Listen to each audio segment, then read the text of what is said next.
लोगों के लिए तंत्र विक्षा यूट्यूब चैनल पर पहले मैंने ऊपरी बाधा या कोई भी किसी भी तरह की प्रॉब्लम है उसे चेक करने के लिए गेहूं वाली वीडियो डाली थी। उस गेहूं वाली वीडियो से आपको यह पता लगता था कि कितना दाना शेष है तो यह कौन सा दोष होगा।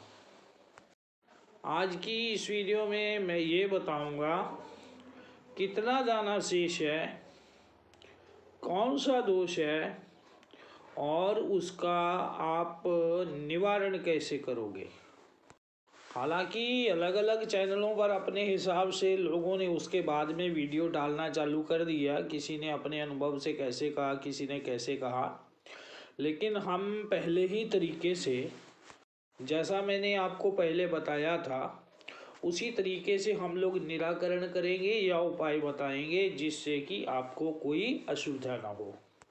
अच्छा, कुछ लोग जो है वो हाँ या ना का जवाब लेने के लिए देवता से वो गेहूं का इस्तेमाल करते हैं, वो प्रयोग अलग है। उसमें कुछ साधना करने के बाद जब साधक जो है कुछ कुछ उसको शक्ति महसूस होने लगे तो उसमें दाना उठवाते हैं मरीज से, किसी से। जब वो संख्या होती है तो संख्या के ऊपर निर्भर करता है उसका यस या नो। यानी जैसे किसी ने नौकरी के लिए पूछा आपसे, अब उसमें से 1, 3, 5, 7 ऐसे 9, 11, 13, 15, 17, 19 आया तो उसको ना माना जाता है।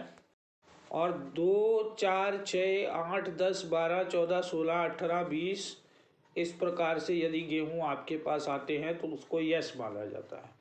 अब इस वचन को कई लोग भगत 1 बार देखते हैं, कई लोग 2 बार देखते हैं, कई लोग 3 बार देखते हैं।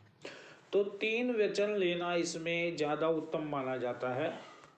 बाकी क्षेत्र और ये सब के हिसाब से, देश काल के हिसाब से कुछ कुछ जो है वो मर्यादाएं बदल जाती हैं।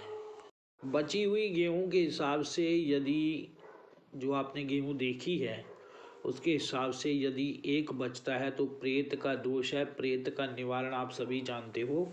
हम लोग क्षेत्रीय हिसाब से प्रेत के कपड़े वगैरह दिलवा देते हैं या फिर ये देखते हैं कि यह प्रेत जो है वो ऊत तो नहीं है। ऊत जैसे कि कोई निर्वंश मरा हुआ प्रेत, उस तरीके से कई प्रेत जो होते हैं बहुत गंदी अवस्था में मलिन विचारों वाले होते हैं।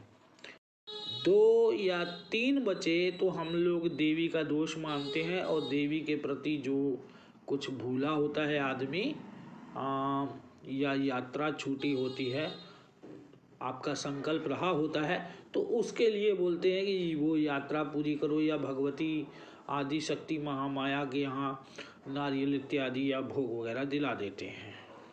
उसके बाद आता है 4। जहाँ 4 आए समझ लेना भूतवास है, घर में क्लेश हो जाता है सेकंड के अंदर, ठीक है। 5 आता है तो हम लोग कहते हैं कि भाई ये जो है जल देवता, यानी कि पानी से कोई चीज़ निकाल के, जैसे नारियल वारियल खाते हैं कुछ लोग। क्या होता है कि जब आपके पास बल बहुत होता है, ठीक है, ताकत होती है, जवानी का जोश होता है तो होश नहीं होता उस समय, क्या है कोई अनर्गल चीज़ें ये सब नदी नाले से निकाल कर खाने से ऐसे दोष हो जाते हैं तो वापिस वो नारियल 11 दिन तक काले कपड़े में बांध कर डलवाने से उसको आराम प्राप्त होता है। उसी तरीके से यदि 6 दाने बचते हैं तो हम लोग बोलते हैं अपने ग्रह वगैरह जा करके जचवाइए और ग्रहों की पूजा करवाइए। 7 बचने पर हम लोग क्षेत्रपाल का दोष बोलते हैं और दही बड़ा, उड़द, 4 मुंह वाला दिया और ये सब फूल वगैरह ये सब क्षेत्रपाल के निमित्त बलि देने के लिए बोलते हैं। 8 बच जाए तो हम लोग बोलते हैं कि नाग देवता का दोष है, जमीन के किसी देवता का दोष है। वो जमीन के दोष में सर्प दोष अवश्य होता है और वो जैसे कि कहीं नाग देवता का स्थान हो गया, कहीं शेष नाग का स्थान हो गया या कहीं जमीन के नीचे, और ख़ास तौर पे गोगा जाहरवीर का दोष हम लोग मानते हैं। 7 का आपको मैंने बता दिया, 8 का बता दिया, अब 9 का बताता हूँ। यदि 9 दाना शेष रहे तो हम लोग कहते हैं कि आपको अंग का रोग है, यानी शारीरिक रोग है। आप दवाई वगैरह कराएं, डॉक्टर चेंज कर लें, आप बेहतर कोई दवाई कराएं तो उससे आपको आराम आएगा। 10 दाना अगर बचा रहता है तो हम लोग शीतला का दोष उसे मानते हैं, और शीतला के निमित्त जो होम अज्ञार या पूजा या धार वगैरह देना, जैसे जहाँ का रिवाज होता है उस तरह के उपाय बताते हैं।